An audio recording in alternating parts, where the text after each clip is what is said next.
Comenzamos a partir de ahora a hacer varias presentaciones relacionadas a las diferentes leyes y reglamentos antilavado de dinero que se ha emitido en los últimos años, principalmente en el 2019. Hoy vamos a tratar la ley 1015 del 97 y sus modificaciones que ocurrieron con la ley 3783 del 2009 y la ley 6497 del 2019, que previene y reprime los actos ilícitos destinados a la legitimación de dinero o bienes. Como ven ustedes acá, esta ley 1015-97 es bien antigua, pero las dos últimas leyes, las 3783 y del 2009 y la última del 2019, le ha introducido cambios drásticos que prácticamente variaron esa ley para colocar un porcentaje en un 90%. No quedó casi nada de la ley 1015, pero sigue como referencia a los efectos de llevar en cuenta sus principales capítulos. Comenzamos con el artículo 1, referente al ámbito de aplicación.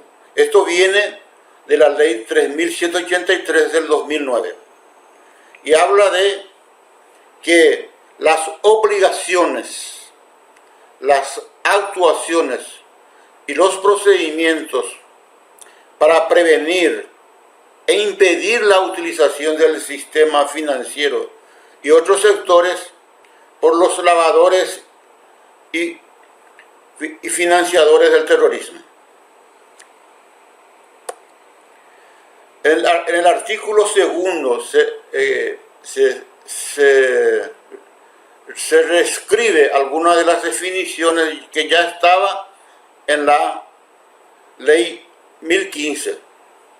Ahí tenemos el objeto,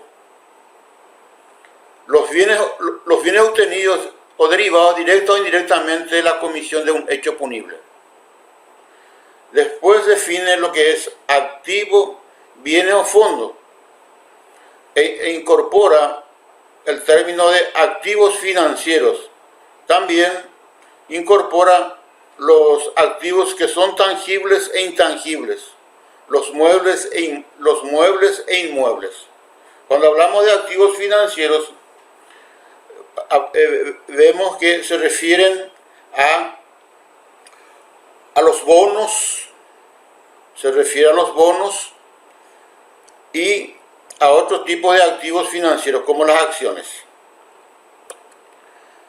Continuando con las definiciones, tenemos al beneficiario final, que es la persona física que tiene el control de un cliente o la persona a nombre del cual se realiza la transacción. También esta persona física puede tener control sobre una persona jurídica. Después viene la definición de reporte, que sería la comunicación realizada. Los sujetos obligados a la autoridad de aplicación, en este caso la CEPRELAT.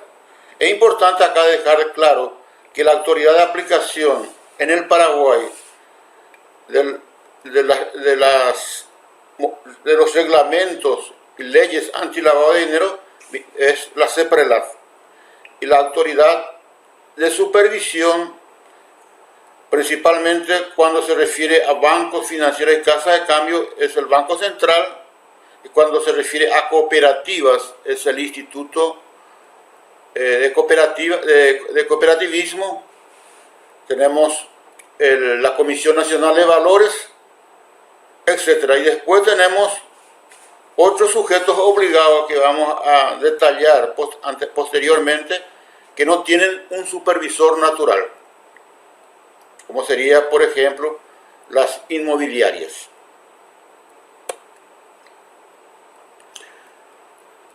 Viene la definición de la operación sospechosa.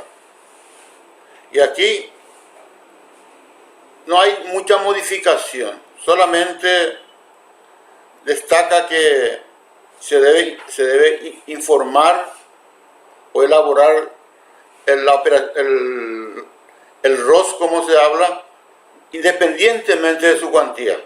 Si se encuentra que alguna sospecha de realización de un hecho punible, se debe entonces realizar ese reporte. Y una cosa nueva que aparece en la modificación de la ley 1015 es la debida diligencia del cliente, que son normas, medidas y procedimientos que le permiten al sujeto obligado conocer la identidad de un cliente y en base a eso establecer su perfil y hacer el seguimiento de las operaciones realizadas por ese cliente si es compatible con ese perfil. El informe de inteligencia financiera viene a ser el producto final que sale de la unidad de inteligencia financiera, o sea, de la CEPRELAT, en base a los diferentes reportes que recibe esta unidad de aplicación de los sujetos obligados. En el artículo 3º, aquí volvemos a lo que es original de la ley 1015, se define o se tipifica lo que es delito de lavado de dinero o bienes. Habla de una expresión jurídica que es dolo culpa referente a objeto proveniente del crimen, de un delito perpetrado por una banda criminal o grupo terrorista. Después, en el punto B, habla de disimulo del origen de esos recursos. Y el inciso C menciona acá que un activo que se obtenga, adquiera, convierta, transfiera, guarde y que proviene de un ilícito mencionado o un hecho punible. Bueno, es importante acá dejar claro el término de la sanción legal. Esto no se ha modificado porque viene de la ley 1015 del 97 y el lavado de dinero o bienes se castiga con una pena de penitenciaría de 2 a 10 años. Y en muchos casos se deja de aplicar cuando hay colaboración de parte del coautor con las autoridades de aplicación. También se habla del comiso del producto de los activos, vamos a llamar lavados, y eso se hace del comiso y se pone a disposición o se transfiere al gobierno, ¿verdad?, a los efectos de su utilización. Y hay casos en que no es posible, es muy difícil identificar el bien descomisado. En ese caso se le aplica un pago sustituto. El artículo 8 menciona además la buena fe de terceros. Y que muchos terceros interesados en un determinado tema de lavado de dinero, entonces se le informa a través de un edicto que se publica en 2 diarios por el término de 10 días. También dentro de la ley 1015, el original, también habla de la gradación de penas.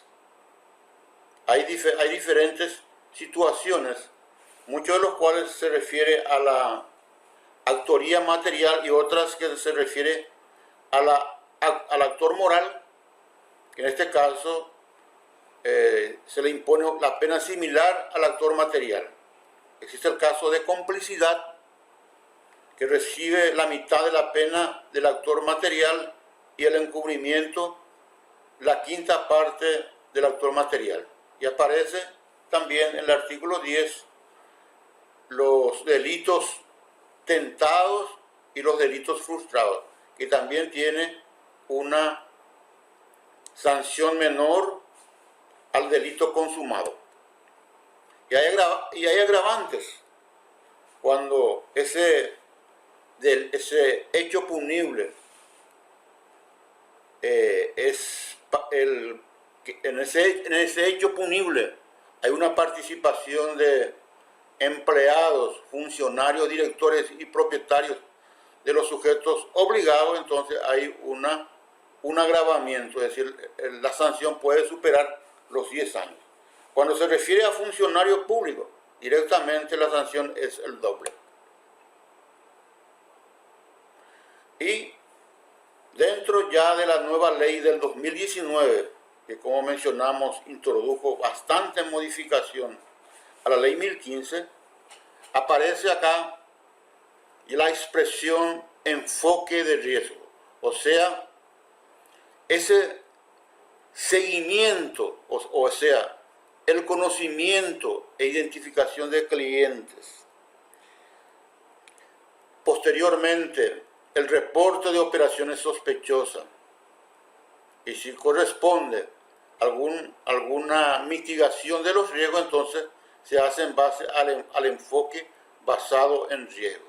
O sea, a mayor riesgo le corresponde mayor, en este caso, debida diligencia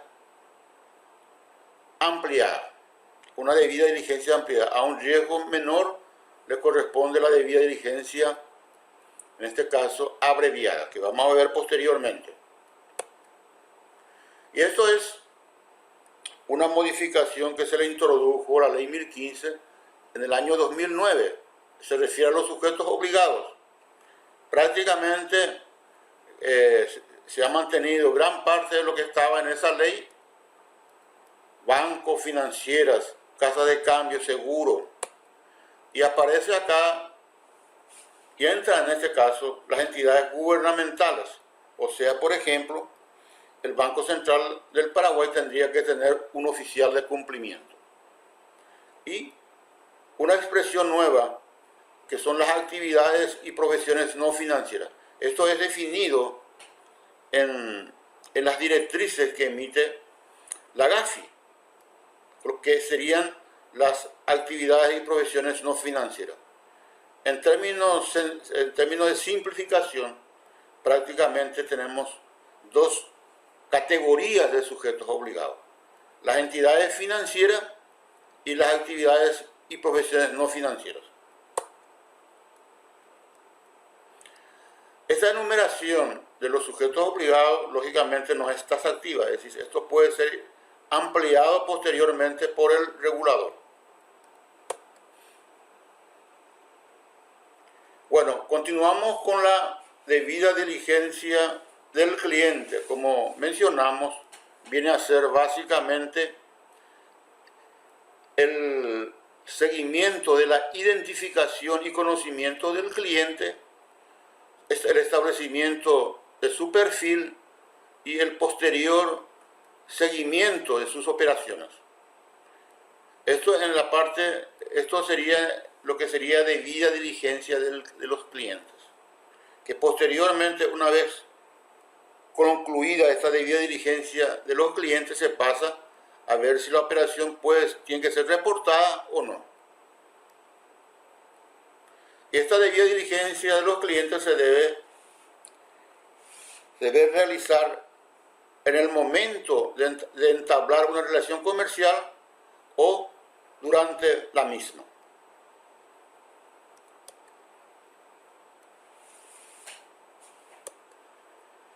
Bueno, aquí aparecen tres expresiones o tres categorías de debida diligencia de los clientes. Serían las generales, lo que se aplican en todos los casos. Y después aparece las ampliadas, o sea, la debida diligencia ampliada que se le aplica a los clientes de alto riesgo. Y tenemos la simplificada que se le aplica a los clientes de bajo riesgo. ¿Qué implica esto? Que una vez recogida la información sobre identificación y conocimientos del cliente, se elabora el perfil del cliente y en base a eso se hace la categorización del riesgo del cliente en riesgo bajo, en riesgo menor, mediano y riesgo mayor. Esto ya en las diferentes normativas, principalmente las normativas para casas de cambio y para bancos y financieras, ya está bien reglamentada.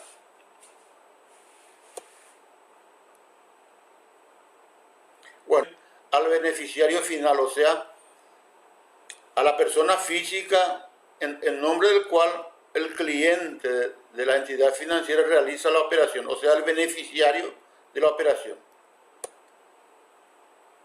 También la debida diligencia de los clientes debe permitir el monitoreo permanente de las transacciones ejecutadas. Y como mencionábamos ya inicialmente, a partir de los datos obtenidos en el perfil donde se establece el movimiento esperado del cliente, entonces, y se compara con lo realizado efectivamente, se produce un desvío que muchas veces se transforma principalmente como operación inusual y posteriormente, si no hay una justificación por parte de la entidad o del sujeto obligado, entonces se convierte en un reporte de operaciones sospechosas. Y mencionamos ya al inicio, ¿verdad?, que en la propia ley 6.497/19, o sea, no debemos esperar que exista un reglamento principalmente para los otros sujetos obligados que no sean bancos, financieras o casas de cambio. Ya se debe comenzar a implementar este sistema de administración de riesgo, utilizando el enfoque basado en riesgo. Y en un momento, espero que en un momento oportuno ya los sujetos, las unidades, es decir, la autoridad de aplicación va a emitir reglamentaciones que va a facilitar la implementación del sistema de identificación de riesgos. Pero ya en esta misma ley ya establece la obligación de tenerlo. Y en la resolución que se le aplica a casas de cambio, que es una resolución diferente a la que se le aplica a los bancos y financieras y seguros, ya se establece esa metodología. Y esperemos que en un corto plazo las demás entidades, que podrían ser las casas de bolsa y los otros sujetos obligados, ya tengan implementado esto. Con relación a las casas de bolsa, ya el propio manual de la entidad, de la bolsa de valores, ya establece la necesidad de hacer esa medida de diligencia, ya sea ampliada o abreviada. Ya establece también la necesidad de calificar a los clientes. Por más de que la normativa aplicable a las bolsas de valores no habla de eso. Ya la bolsa, por su propia iniciativa, ya incorporó en su manual. Eso implica que las casas de bolsa deberían ya ajustarse a esa normativa de la bolsa de valores, ya que van a operar exclusivamente con la bolsa.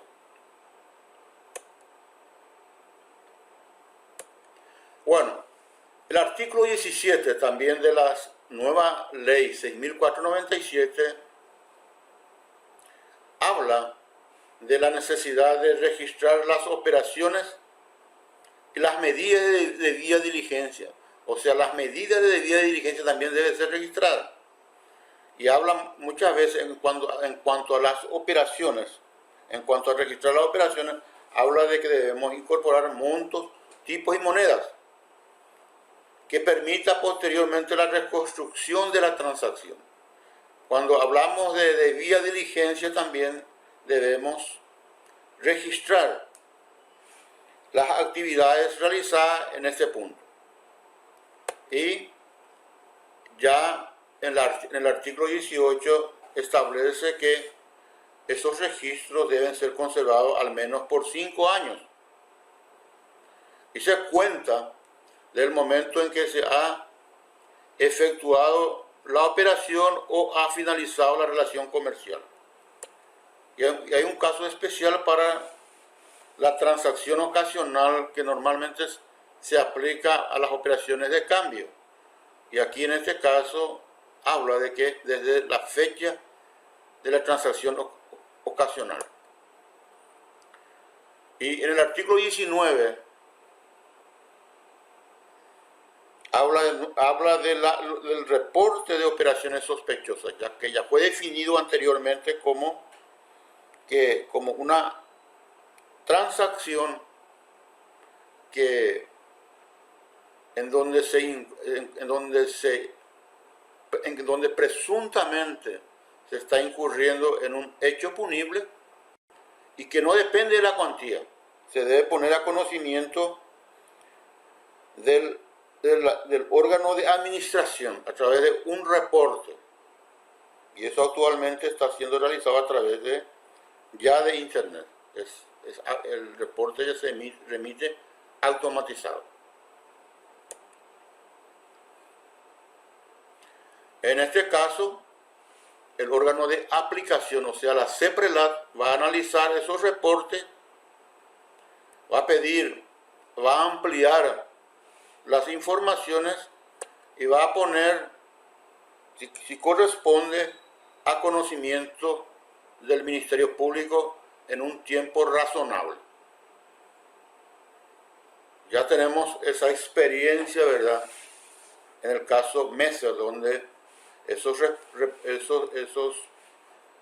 reportes fueron guardados, ¿verdad?, por un tiempo que superan los 6 meses, y cuando un determinado periódico publica esa situación, entonces el órgano regulador remite inmediatamente al Ministerio Público, ¿verdad? Pero esto ya en un momento muy posterior, ¿verdad?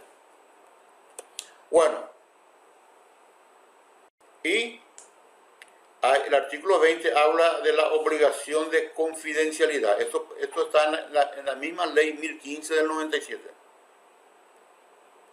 Eso implica que los sujetos obligados no deben poner a conocimiento del cliente ni a terceros sobre que está realizando un reporte de operaciones sospechosas.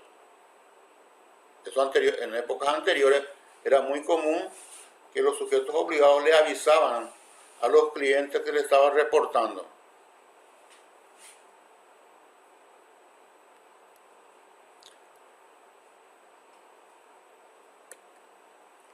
Tenemos el artículo 22 que se refiere al deber de colaboración con la CEPRELAT.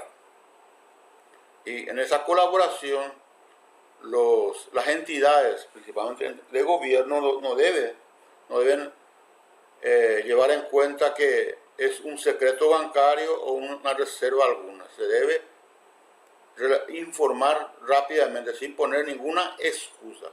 Eso también era un problema en épocas anteriores, ¿verdad? Con la ley 1015, sin modificación.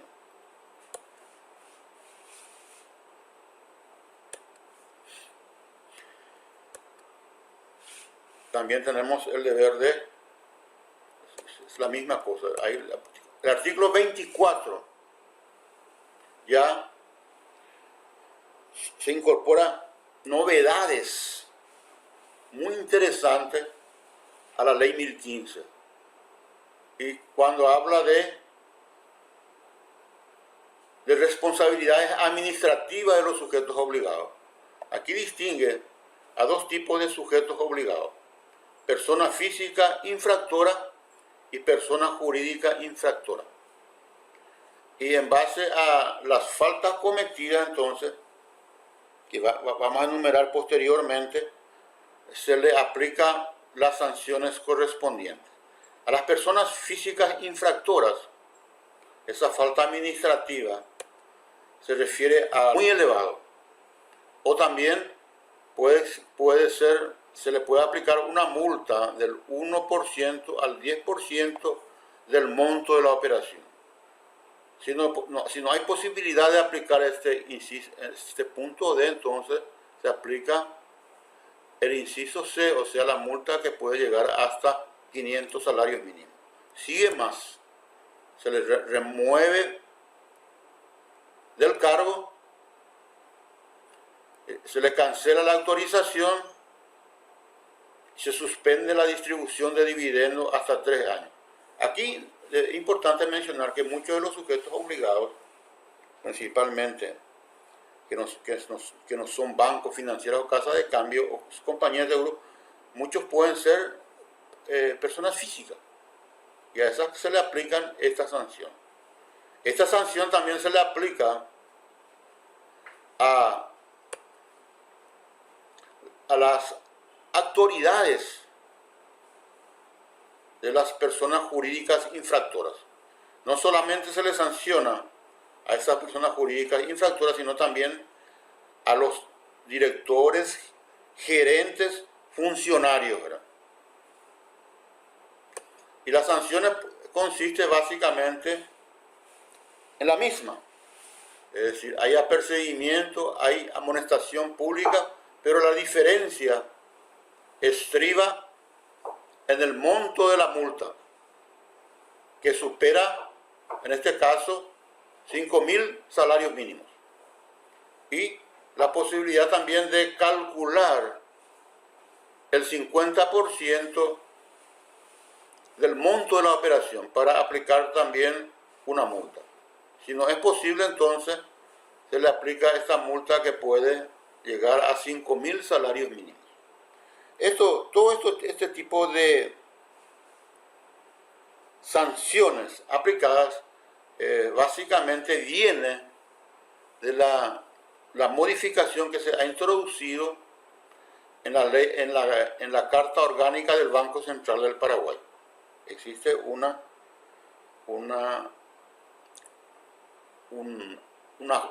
aproximación de estas sanciones a lo que está en la Carta Orgánica del Banco Central del Paraguay.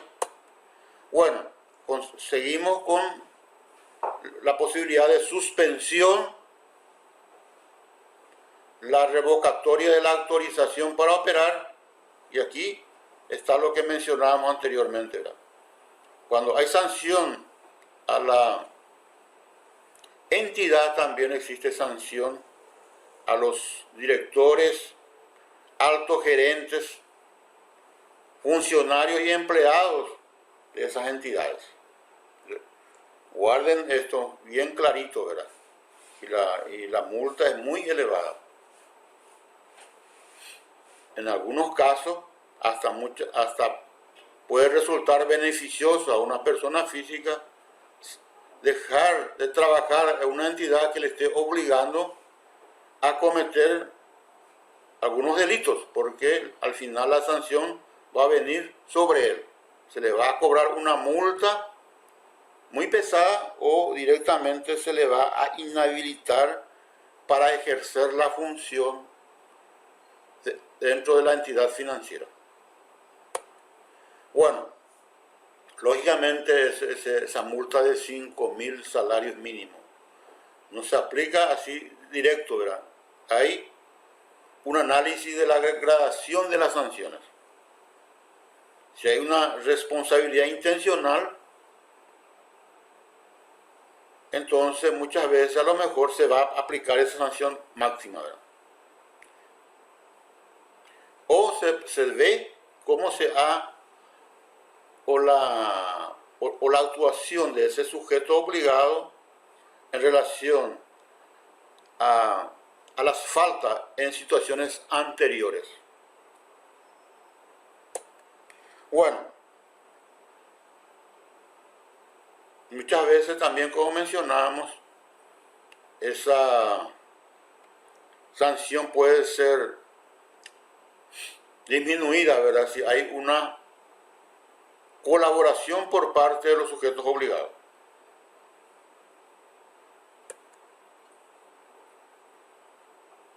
Ya en el artículo 26 habla, posteriores artículos, habla de la Secretaría de Prevención del Lavado de Bienes.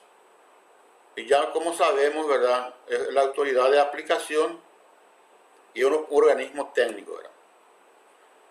El producto que ellos obtienen a través de la unidad de inteligencia financiera se le llama de inteligencia financiera. Y básicamente acá menciona algunas cosas como una entidad, ¿verdad? Algunas reglamentaciones como entidad de aplicación, como por ejemplo que se financiará con el presupuesto general de la nación, tiene autonomía en la utilización de esos recursos. Además de eso, puede recibir donaciones tanto del país, dentro del país o del extranjero. Que tenemos ahí la figura del secretario ejecutivo, que tiene el rango de ministro, y un secretario adjunto que tiene el rango de viceministro del Poder Ejecutivo, y que ambos serán nombrados por el Poder Ejecutivo. Y aquí aparecen las funciones, que son muchas. Pues voy a solamente hablar del primero, que sería que ellos reglamentan normalmente en colaboración con el órgano de supervisión las situaciones de cómo tienen que operar esas entidades en lo que respecta a evitar, detectar y reportar operaciones sospechosas. Hay muchas reglamentaciones. En este caso tenemos la reglamentación referente a las casas de cambio, que anteriormente se utilizaba también para bancos y financieras, pero con la emisión del reglamento del 70-219, que se aplica exclusivamente a bancos y financieras, entonces las casas de cambio ya tienen su propio reglamento, que es, vamos a llamar la reglamentación vieja, la 439 del 2013. Y aquí habla, ¿verdad?, de que este sujeto obligado recibe los reportes de operaciones, lo analiza, ¿verdad?, lo enriquece a través de otra información obtenida de los órganos públicos y lo eleva a conocimiento del Ministerio Público. Muchas veces también pone a conocimiento de los órganos de supervisión algunas posibilidades de infracción a la ley, principalmente en lo que respecta a la emisión de los reportes, que muchas veces puede ser incompletos o mal redactados. En este caso, pone a disposición del órgano supervisor para que la misma se encargue de verificar y hacer las correcciones necesarias.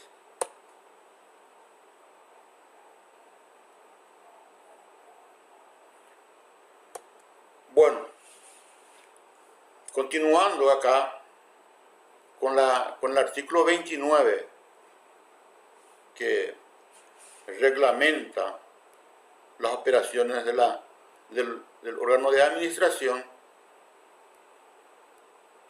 menciona que la aplicación o la investigación y aplicación de las sanciones se realiza solo a través del órgano de supervisión. Por ejemplo, en el caso de los bancos, financieras y casas de cambio, se hace el trabajo en base, el supervisor hace la inspección de esas entidades y posteriormente, como resultado, emite ese resultado de la inspección al Banco Central para que éste emita una resolución donde se le aplica sanciones por algunas fallas administrativas.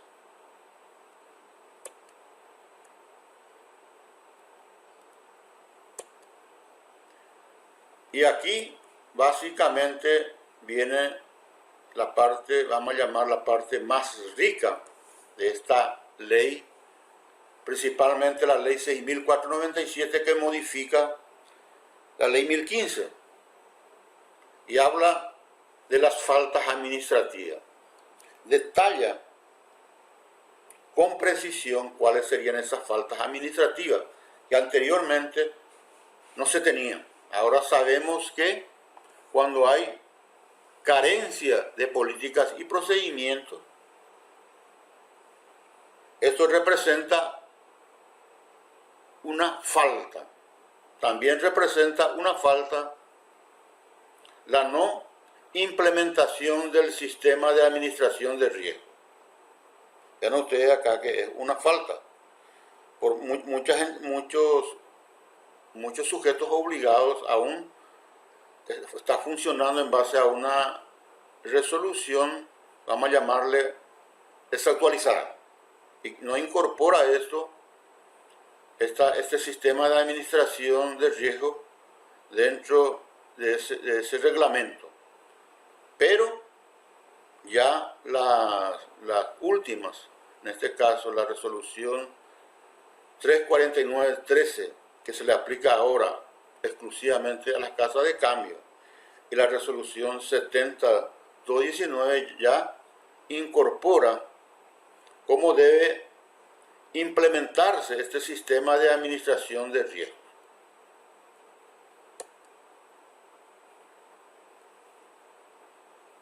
También, si hay fallas en la implementación de la medida de diligencia del cliente, si no registra las operaciones o no se conserva por el tiempo que establece la ley, que es de 5 años, el registro de las operaciones de la entidad, tanto y también de la debida diligencia del cliente.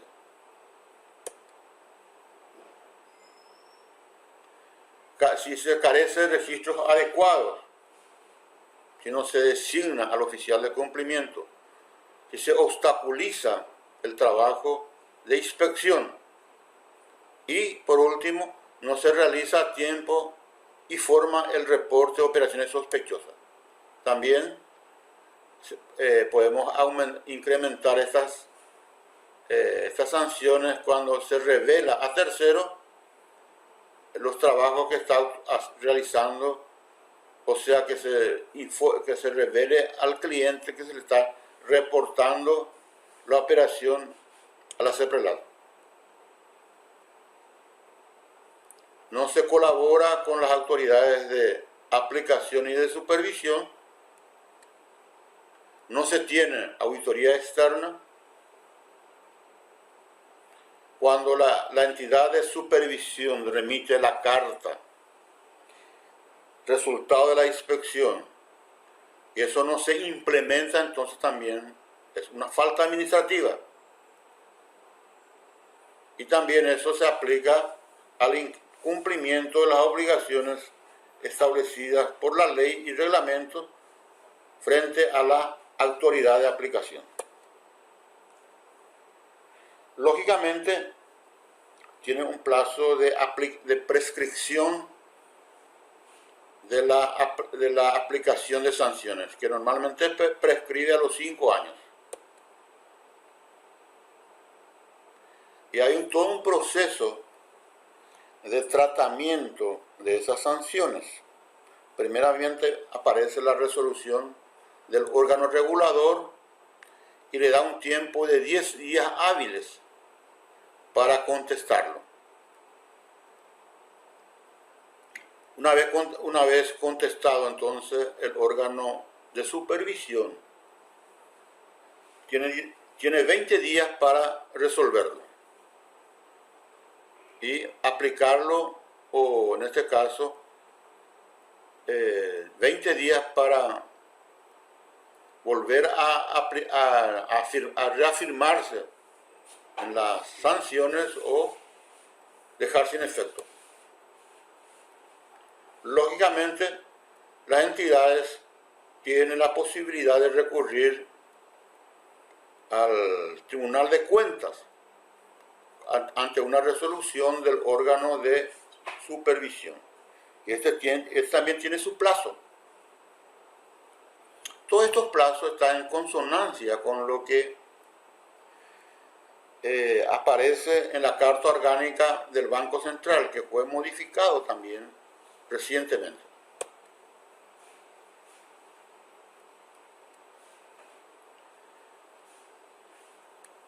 Y aparece acá que esa resolución que emite, vamos a suponer que sea del Banco Central, eso se convierte en un título ejecutivo. No hace falta que se tenga otro tipo de instrumentos para ejecutar esto. Entonces, en base a esa resolución de la entidad de supervisión, entonces se le aplica, se pone en práctica la forma de cobrar eso. Que una multa, entonces, en base a eso se le aplica y la entidad infractora debe hacer frente a esa multa. Bueno, de las multas, voy a tomar un poquito de agua para... De las multas que se le apliquen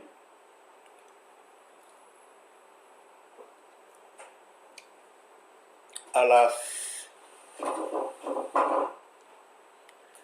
entidades, el 75% va al órgano supervisor y el 25% va a la CEPRELAC. Bien clarito. Al mismo tiempo, hay situaciones que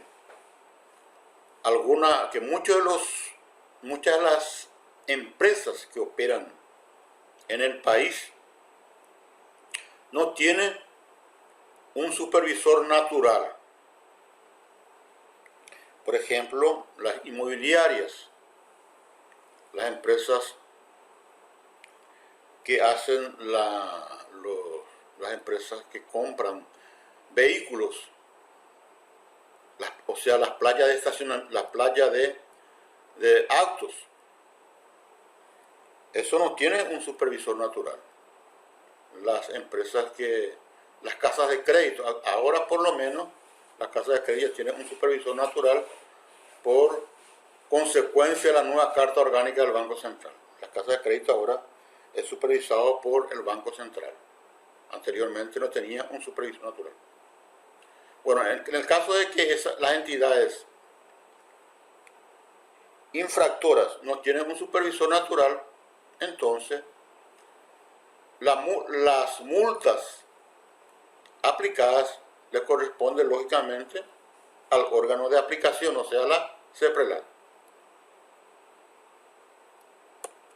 Bueno, con esto terminamos rápidamente, ¿verdad? Haciendo una presentación en forma de avanzar, viendo directamente los puntos, vamos a llamarles negritos, que está en la misma. Entonces hacemos la presentación de la ley 1015 y sus modificaciones, o sea, la modificación a través de la resolución 3493 del 2009 y la ley 6497 del 2019. Y como mencionamos anteriormente, estas dos leyes del 2009 y 2019 prácticamente modificaron en un 90%, si queremos colocar algún porcentaje, a la ley 1015. Prácticamente lo que funciona ahora es la ley 3493 y la 6497. Y esa ley 6497 ha introducido modificaciones notables a esa ley 1015. Y actualmente esta ley 1015 y sus modificaciones es bien operativo, ya que en lo que respecta a los procedimientos de control que se debe aplicar es bien detallado, ya que menciona, por ejemplo, la debida diligencia del cliente, habla del reporte de operaciones sospechosas, menciona la palabra perfil del cliente, habla del monitoreo, también menciona las situaciones de faltas administrativas.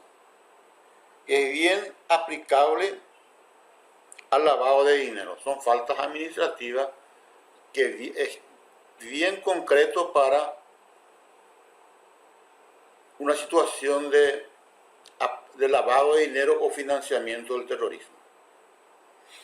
Es importante mencionar que también las sanciones que van principalmente a las entidades y a los directores.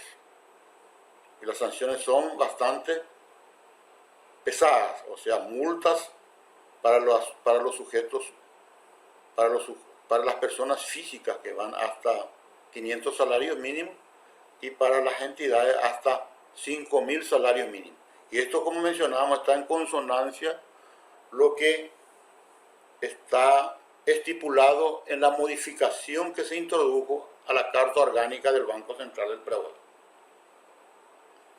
Es importante, entonces, mi recomendación es que en base a esta presentación comiencen a leer detalladamente estas modificaciones introducidas en la ley 1015 y ponerse a tono a eso, porque la cosa ahora es bien detallada, concreta, ¿verdad?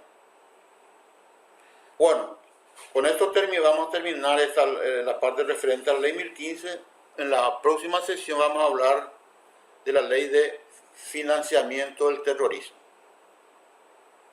Posteriormente iremos desmenuzando algunos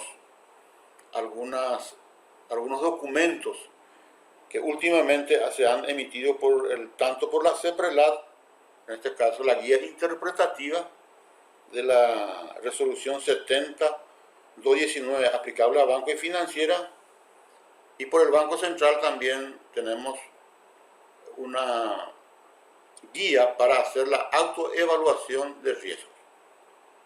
Muy bien,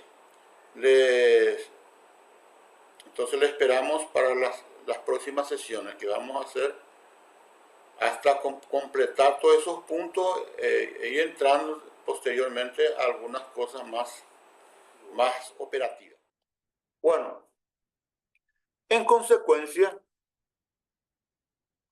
la solución no es solamente convertirse en el experto en prevención, sino experto en prevención y gestión de riesgo. Si usted se convierte en experto de prevención, va a ser a la antigua, ¿verdad? Solamente preocupado con la parte formalista de la prevención. Y al ser profesionales expertos en gestión, entonces preocupados con la medición de los riesgos. Eso lógicamente se ve en las reglamentaciones actuales, donde prácticamente se inicia con artículos referentes a la gestión de riesgo. Bueno,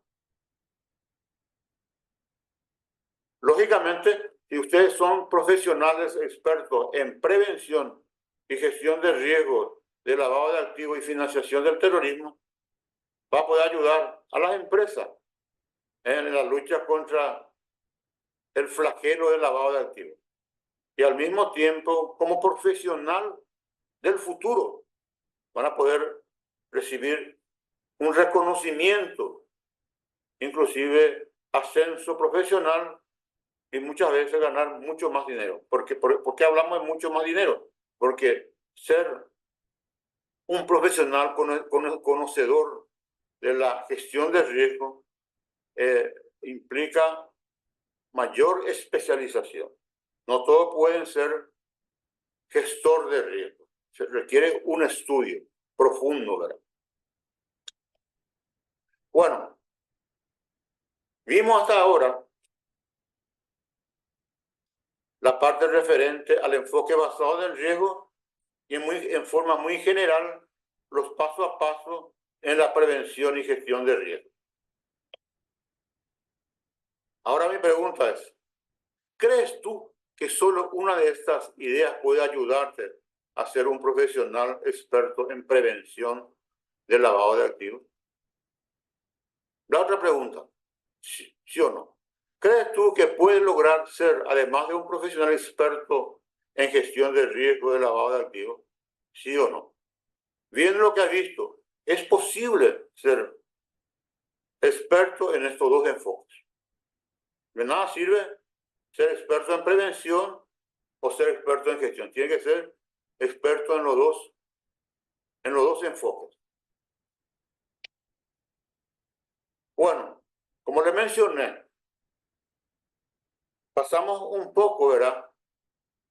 30 minutos discutiendo este tema. Por eso le solicito 10 minutos más para poder presentarte mi programa de entrenamiento.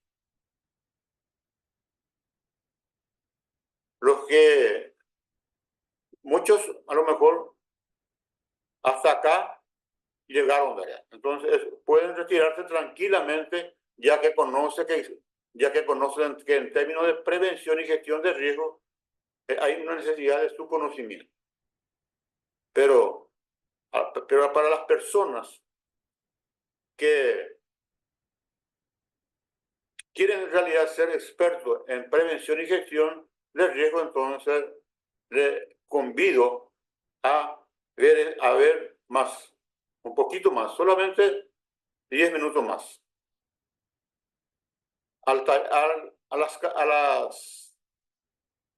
A las características y los beneficios del taller online de prevención y gestión de riesgo de lavado de activos y financiación del terrorismo. Y los pasos necesarios de la prevención y gestión de riesgo. Cuando hablamos de pasos necesarios, entonces vamos a ver primeramente, vamos a extraer esos pasos de esta metodología, donde básicamente uno debe partir de los elementos antilavado de dinero. Cuando hablamos de elementos antilavado de dinero, estamos hablando de programa antilavado de dinero. Y esto lógicamente, algunos que estudiaron este tema van a encontrar que existe lo que se llama manual de prevención, existe la capacitación, existe el oficial de cumplimiento y las auditorías. Esos son los elementos antilavado de dinero. En nuestra página web de finanzas, nuestra página web de gestión de riesgo, nosotros tenemos artículos referentes a los elementos antilavado de dinero. Y lo más importante, yo le hablé de 2019, la familiarización correcta de la ley, en la ley. O sea, la ley antilavado de dinero de 2015/97, prácticamente lo que quedó son la estructura. Todo cambió, ya que se incorporó lo que se llama los elementos o las etapas de gestión de riesgo. Y van a ver ustedes ahí que uno de los aspectos muy importantes es también el incremento de las sanciones. Para las empresas llegó a 5.000 salarios mínimos y para los gerentes o directores, gerentes, oficiales de cumplimiento y empleados llega a 500 salarios mínimos. Multiplique eso, ¿cuánto equivale 5.000 salarios? Casi estamos llegando a los 15.000 millones. Para los empleados, 1.500 millones. Entonces, después viene la elaboración del perfil del cliente. En base a eso se elabora la calificación de clientes. Esta cuestión de perfil de clientes y la calificación de clientes básicamente se puede condensar en uno. Porque lo que nosotros elaboramos el perfil de riesgo del cliente y al mismo tiempo la calificación. Esto se hace al inicio de la operación con el cliente y durante la operación. Seguimos con el proceso. Una vez calificado a los clientes en base a su riesgo, en riesgo bajo, medio y alto, entonces pasamos a otro paso, que es y utilizando principalmente la matriz de riesgo, a la autoevaluación de riesgo, o sea, determinar el riesgo global de la entidad. Bueno, y no olvidarse entonces también de la parte referente a la prevención, o sea, la determinación de la operación inusual o sospechosa, y también que todos estos conocimientos, como le mencioné, implica la utilización de una nueva terminología en términos de prevención y gestión de riesgo. Ahora es muy común hablar de operación inusual o sospechosa, perfil de clientes. Se escucha mucho hablar de sanciones a los directivos, obligaciones de los integrantes del Consejo de Administración, ya que el principal responsable en este tema viene a ser el Consejo de Administración. Y es el que puede llevar a la empresa a recibir sanciones o inclusive cierre. Y también, en muchos casos, son las personas que pueden ir a parar, como ustedes vieron ya el caso en el país, de las personas integrantes de consejeros que fueron a parar a la cárcel por problemas de lavado de activos. No hay otra salida, por eso es un riesgo muy peligroso. Bueno, pero yo le veo en la situación siguiente. Imaginarse al profesional en recibir reconocimiento profesional, ascenso en el trabajo y consecuentemente ganar más dinero. Esa es la situación que esperamos de los profesionales. Esto sin dejar de lado el ayudar al mismo tiempo a la empresa. Bueno, lógicamente, como le mencioné, nosotros hablamos aquí en términos muy cortos, 30, 40 minutos, un tema que vamos a tratar en el curso en 6 semanas. Entonces, es imposible dar una información completa. Solamente ustedes van a recibir lo que se llama una visión de águila o un pantallazo de lo que es la gestión, la prevención y gestión de riesgo. Bueno, esto de adquirir estos conocimientos en términos de prevención y gestión de riesgo se logra lógicamente en base al taller que en este momento es valorado en $147 bonos, bonos especiales. Uno de ellos, un ebook, lo que se debe saber sobre prevención y gestión de riesgo. Un ebook para clasificar los riesgos de los clientes, un taller de autoevaluación de riesgo y el asesoramiento para la elaboración de la manual de prevención del lavado de activos y financiamiento del terrorismo. Esto, lógicamente, lo hacemos después de terminado el curso, ¿verdad? Le destinamos un tiempo a analizar los componentes, el contenido requerido. El contenido requerido por la reglamentación para elaborar el manual. Esto es un contenido específico. Prácticamente la versión vieja del manual, es decir, no queda nada. Entonces lo que tenemos que hacer es adaptar el contenido al que exige el órgano de administración, en este caso la CEPRELAT. Bueno, yo le hablé de 149, le entregué valor por $384. Entonces habrán percibido que este es un valor razonable de lo que le voy a entregar. Pero vamos a hacerle una oferta fantástica.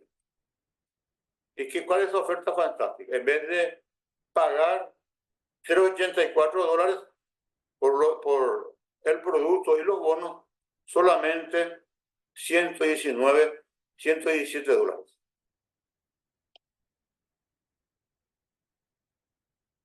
¿Está de acuerdo con este valor o precio que le mostré? Esto, además de eso, le ofrezco la garantía incondicional de devolución por 30 días. Si usted no está de acuerdo con el curso, entonces tienen 30 días para exigir la devolución del dinero pagado. Bueno, y entonces ahora podemos ir al comentario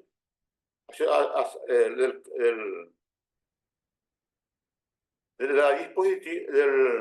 la diapositiva y que nos va a llevar a lo que se llama carta de venta para prevención y gestión de riesgo. Es una carta de venta. Y a partir de ahí nosotros podemos, si queremos aún más, y la carta de venta nos resulta suficiente, entonces podemos ir a ver el programa en sí, que está también dentro de los materiales disponibles, con solamente un clic.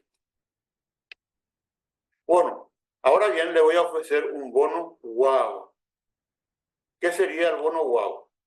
El bono wow sería, lógicamente, el apoyo del consultor en prevención del lavado de activos y financiamiento del terrorismo, principalmente para elaborar el manual y elaborar lo que se llama, lo más técnico acá es la matriz de riesgo para la autoevaluación de riesgo de la entidad. Matriz de riesgo y para elaborar el manual. Entonces aquí lo que requiere mayor tiempo es esta autoevaluación. Pues nosotros partimos de un contexto, identificamos los riesgos, medimos esos riesgos, entonces le aplicamos los controles y llegamos al riesgo residual. Eso es básicamente la matriz de riesgo. Para cada riesgo. Bueno, con esto nosotros le damos un valor de $100 adicionales. O sea, llegamos a $484. Pero usted sigue pagando 117. Ese descuento lo hago porque estoy interesado en recibir un mayor número de personas que participan en el taller y eso va a poder conducir a mayor casos de éxito. O sea, personas que hacen el taller y consiguen implementarlo con éxito. Y eso lógicamente me va a ayudar a mí en la parte referente a la parte de credibilidad y autoridad. Y aquí nuevamente le solicito, después del bono wow, ¿verdad? Le solicito ir a la parte del comentario y hacer el link para llegar a la carta de ventas. Bueno, lógicamente recibimos muchas o existen muchas objeciones de las personas que ven el curso taller de prevención y gestión de riesgo. Algunos pueden decir que no tiene dinero. Bueno, aquí solamente van a invertir $117 y ustedes se van a convertir en profesional experto en prevención y gestión de riesgo de lavado de activos y financiamiento del terrorismo.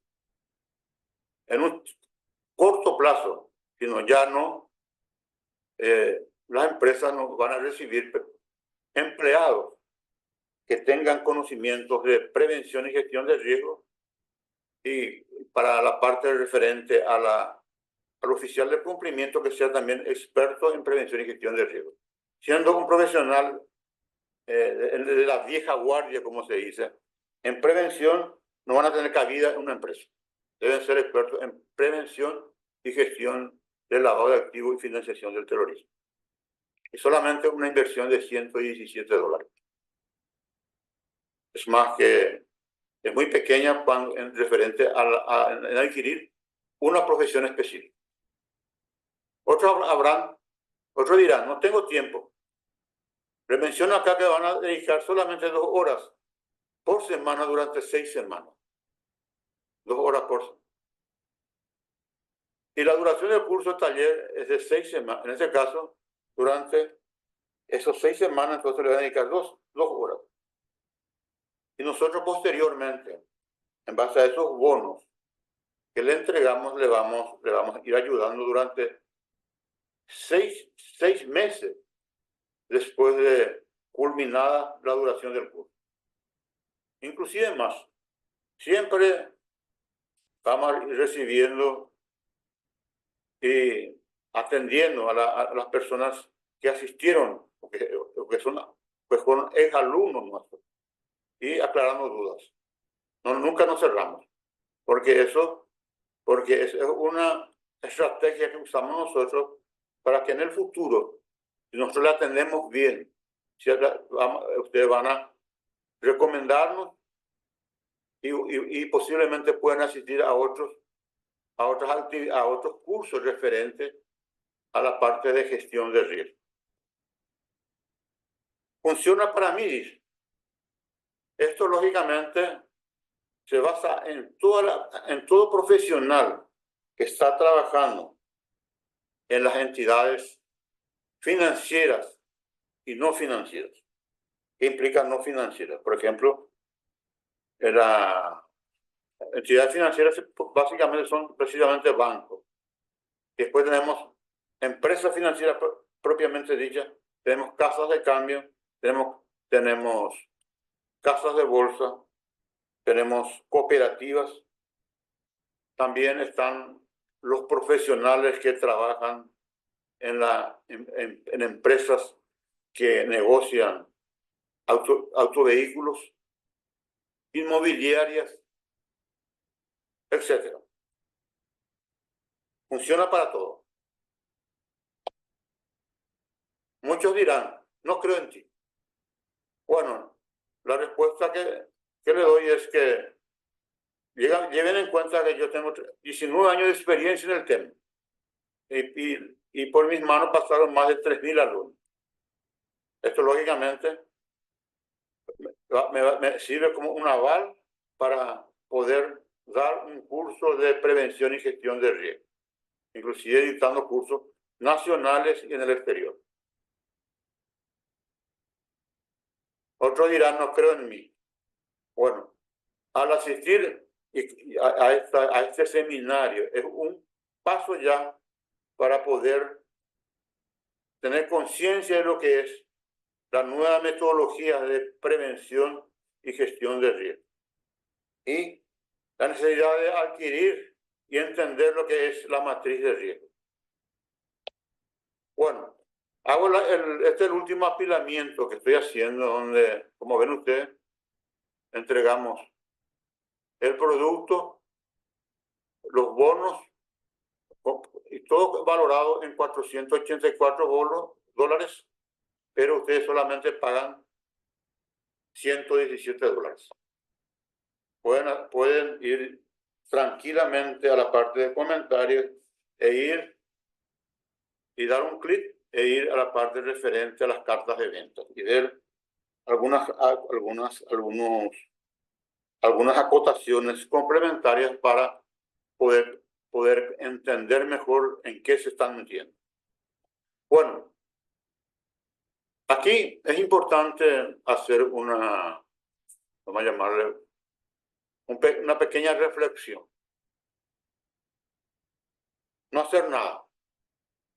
Van a seguir así como están, con empresas corriendo riesgo de lavado de activos y ustedes no pudiendo ayudar. Esto tiene una vida corta, porque hay sanciones tanto para la empresa como para ustedes. Hacer por cuenta propia. Esto lógicamente también es una alternativa interesante, pero consume muchísimo tiempo. Yo lo hice en el inicio, porque no había en su momento quienes me podían ayudar en este tema. Me pasé, no sé cuánto, cientos de horas leyendo, investigando. Bueno, y la otra alternativa es dejar que te ayudemos. O sea, que nosotros te damos el curso taller con todos los materiales explicados, muchos en directo y otros grabados. La gran mayoría de los documentos ya están grabados porque ya en su oportunidad fueron, como se dice, materiales online, presencial, online, y eso lógicamente ya queda y eso pues se transforma en un video tutorial que tiene mucha aceptación. Bueno, pero vamos a tener esto lógicamente 6 semanas. Cada 2 semanas hacemos una revisión que va a ser en vivo, o sea, ustedes me van a ver así, eso como están haciendo, eso que estamos haciendo ahora, en vivo, presentando el taller y contestando las preguntas de la gente, etc.